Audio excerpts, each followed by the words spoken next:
So, ladies and gentlemen, now I think this is the fourth lesson.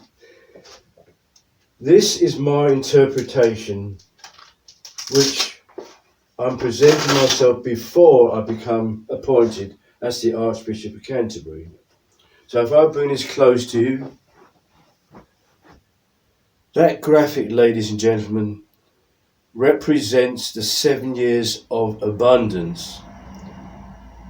And it is a picture of a kitchen drawer in which the face of the drawer represents 2,000 years of Christianity. The articles inside the drawer allude to art and science. Both the face of the drawer and the articles inside can be summarized in one word: colonialism. That represents abundance, which equates to the 7 years of abundance which God promised Egypt would be blessed with. The colonial era is the era which Almighty God had in mind always, was the original intent for humanity to be blessed with this great era which we call colonialism. And that represents the 7 years of abundance.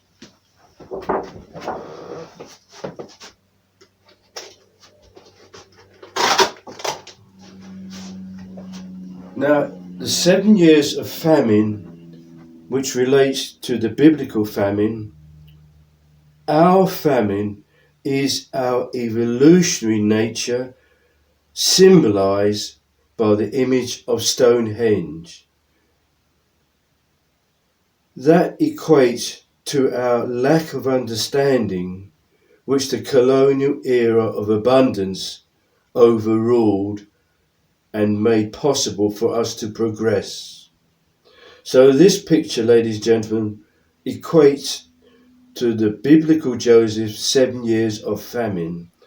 Our famine is a cultural one, historical, which lacked understanding. It could only reach the heights of Stonehenge.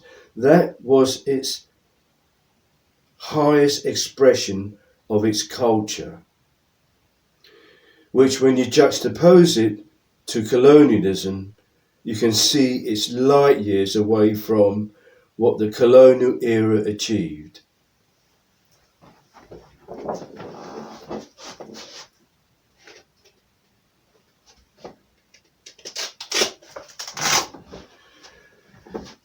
And to summarize it in a few words,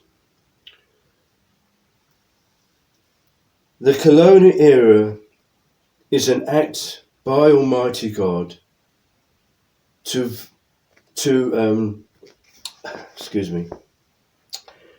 is an act of virtue signalling to cancel our Stonehenge culture or our evolutionary nature as prescribed by Charles Darwin. That is what the colonial era achieved. It was an act of divine virtue signalling, this time in a good sense and in a fabulously overall sense, immeasurable, once for all time, never to be repeated. That's how important it is, the colonial era. It cancelled our Stonehenge / evolutionary nature / as prescribed by Charles Darwin. So here endeth the 5th lesson. Thank you.